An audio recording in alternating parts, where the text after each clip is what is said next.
ഈ അനുഭവം കേൾക്കുമ്പോൾ നിങ്ങൾ എൻ്റെ വാക്കുകളുടെ കൂടെ സഞ്ചരിക്കണം. അപ്പോൾ കൃത്യമായിട്ട് അതിലേക്ക് നിങ്ങൾക്ക് എത്താൻ സാധിക്കും. എൻ്റെ പേര് അശോകൻ എന്നാണ്. കൊല്ലം പറവൂരാണ് സ്വദേശം. കുട്ടിക്കാലം മുതൽ ഒരു ശ്രീകൃഷ്ണ ഭക്ത കുടുംബത്തിലാണ് ഞാൻ ജനിച്ചത്. എനിക്ക് 5 വയസ്സ് പ്രായമുള്ളപ്പോൾ വീട്ടിൽ എല്ലാ ദിവസവും ഭഗവാന് തുളസിമാല ചാർത്തി നിലവിളക്ക് കൊളുത്തുമായിരുന്നു. എൻ്റെ 17 വയസ്സ് വരെ ഭഗവാന് മാല ചാർത്തുമായിരുന്നു. ഉണ്ണിക്കണ്ണനോട് വല്ലാത്തൊരു വിശ്വാസവും സ്നേഹവുമായിരുന്നു. ഒരു ദിവസം എൻ്റെ അച്ഛൻ എന്നെ കുറുമ്പ് കാട്ടിയപ്പോൾ തല്ലുകയുണ്ടായി. അത് തുടർന്നുകൊണ്ടേയിരുന്നു. ഒടുവിലെ അച്ഛൻ്റെ അടി പേടിച്ച് ഞാൻ സ്ഥലം വിട്ടുപോയി. കൊല്ലത്ത് നിന്ന് ട്രെയിൻ കയറി എറണാകുളത്ത് ഇറങ്ങി. രാത്രിയായി. എനിക്ക് പ്രായം 14 വയസ്സ്. എന്ത് ചെയ്യണമെന്നറിയാതെ ഞാൻ പേടിച്ചു നിലവിളിച്ചു. ഉടൻ തന്നെ എൻ്റെ മനസ്സിൽ ഗുരുവായൂരപ്പൻ തെളിഞ്ഞു. ഒരു ബസ്സിൽ കയറി ഗുരുവായൂരിലേക്ക് പുറപ്പെട്ടു. 1 മാസം ഗുരുവായൂരിലുണ്ടായിരുന്നു. അവിടെ ഒരു സ്വാമിയുടെ കൂടെയായിരുന്നു താമസം. എല്ലാ ദിവസവും ക്ഷേത്രത്തിൽ കണ്ണനെ കാണാനെത്തുമായിരുന്നു. എന്നെ കാണാതെ എൻ്റെ അച്ഛനും അമ്മയും മറ്റൊരു ക്ഷേത്രത്തിൽ കരഞ്ഞു തൊഴുന്നത് കണ്ട് മേൽശാന്തി കാര്യം അന്വേഷിച്ചു. മകനെ കാണാതെ പോയ കാര്യം പറഞ്ഞു. മേൽശാന്തി അച്ഛനോട് പറഞ്ഞു, ഏത് ദൈവത്തെയാണ് ആരാധിക്കുന്നതെന്ന് ചോദിച്ചു.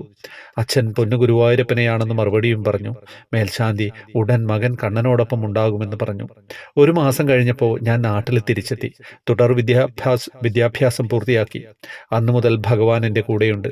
വർഷത്തിൽ 4-5 വട്ടം ഗുരുവായൂരിൽ പോവാറുണ്ട്. കഴിഞ്ഞാൽ അവിടെ ദിവസങ്ങളോളം കഴിയാറുമുണ്ട്. വർഷങ്ങൾ കഴിഞ്ഞുപോയി. ഞാൻ വിവാഹിതനായി. അഞ്ചൽ പാതിരാമുട്ടം ശ്രീകൃഷ്ണ ക്ഷേത്ര സമീപമാണ് ഭാര്യാവസതി. ഗോകുൽ, ഗോവിന്ദ് എന്നിവരാണ് മക്കൾ. ഇടയിൽ 2 വർഷം ഭഗവാനെ കാണാൻ പോകാൻ സാധിച്ചില്ല. കഴിഞ്ഞ കർക്കടകം 20-ന് ഗുരുവായൂരിലെ കുടുംബസമേതം പോകുവാൻ തീരുമാനിച്ചു. യാത്ര പുറപ്പെടുന്നതിന് തലേന്നാൾ 1 രൂപ പോലും കയ്യിലുണ്ടായിരുന്നില്ല. ചില സാങ്കേതിക തകരാറായതിനാൽ ബാങ്കിൽ നിന്ന് കാശെടുക്കാനും സാധിച്ചില്ല. ഭാര്യയ്ക്ക് കടുത്ത പനിയും അസ്വസ്ഥതയും. ആകെ ബുദ്ധിമുട്ടും വിഷമത്തിലായി. വളരെ വേദനയോടെ ആ രാത്രി കഴിച്ചുകൂട്ടി. പിറ്റേന്ന് രാവിലെ 6:30-ന് ട്രെയിൻ കയറി 12:30-ന് ഗുരുവായൂരിൽ എത്തിച്ചേർന്നു. ഭാഗ്യമെന്ന് പറയട്ടെ, ബാങ്കിന്റെ പ്രശ്നങ്ങളെല്ലാം മാറി. എൻ്റെ പക്കൽ ആവശ്യമുള്ള പണം വന്നു ചേർന്നു. വൈകിട്ട് 3-ന് ക്ഷേത്ര ദർശനത്തിന് ക്യൂ നിൽക്കുകയായിരുന്നു. വളരെ തിരക്കേറിയ ദിവസമായിരുന്നു. ക്ഷേത്രം തുറന്നത് 5:40-ന്. ഒരു തുള്ളി വെള്ളം പോലും കയ്യിലുണ്ടായിരുന്നില്ല കേട്ടോ. ഇടയിൽ അവിടെ ഇവിടെയായി വെള്ളം കൊടുക്കുന്നുണ്ടായിരുന്നു. പക്ഷേ പരിഭ്രമത്തിലായിരുന്നു. ക്ഷേത്രത്തിൽ ദർശനത്തിന് കയറിയപ്പോൾ നമുക്ക് മുന്നിലെ ഒരു VIP സന്ദർശകനുമുണ്ടായിരുന്നു. അതിനാൽ നന്നായി ഭഗവാനെ കണ്ടു തൊഴാനും സാധിച്ചു. ഉണ്ണിക്കണ്ണൻ എന്നെ നോക്കി നിന്ന് കുറുകെ ചിരിക്കുന്നു. മനസ്സ് നിറയെ പ്രാർത്ഥിച്ച് തൊഴുതു പുറത്തിറങ്ങി. അവിടെ നിന്ന് മമ്മിയൂരപ്പനെയും ദർശിച്ച് വീണ്ടും തിരികെ ഗുരുവായൂരിലെത്തി.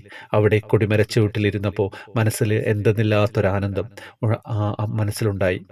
അപ്പോൾ ഒരു 2 വയസ്സോളം പ്രായം വരുന്ന കൊച്ചു ബാലൻ തലയിൽ മയിൽപ്പീലി ചാർത്തി ഓടക്കുഴലുമായി ഓടി നടന്ന് വികൃതി കാട്ടി രസിക്കുന്നു. എല്ലാവരും ആ ബാലനിലേക്ക് ആകർഷരായി തീർന്നു. പെട്ടെന്ന് ഞാൻ ആ കുഞ്ഞിൻ്റെ മനോഹരമായൊരു ചിത്രം പകർത്തി. നന്നായി ആ കുഞ്ഞിനെ എനിക്കതിൽ പകർത്താൻ സാധിച്ചു. പിന്നീട് ഒരുപാട് നോക്കിയിട്ടും ആ ഉണ്ണിയെ അവിടെ എങ്ങും കാണാൻ സാധിച്ചില്ല. അത് സാക്ഷാൽ പൊന്നു ഗുരുവായൂരപ്പനാണെന്ന് ഞാനെന്നും വിശ്വസിക്കുന്നു. ആ ചിത്രം ഞാൻ നിങ്ങൾക്ക് അയച്ചു തരുന്നുണ്ട്. ഹരേ കൃഷ്ണ.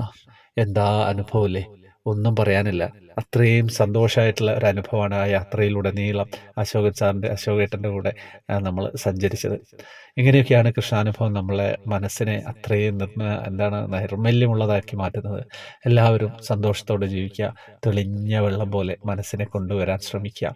അങ്ങനെ എത്ര ആൾ കൊണ്ടുവരാൻ ശ്രമിക്കുന്നുണ്ട് എന്നുള്ളത് ഒന്ന് പറയുക. നിങ്ങൾ ശ്രമിക്കുന്നുണ്ടെന്നെങ്കിലും. ഹരേ കൃഷ്ണ.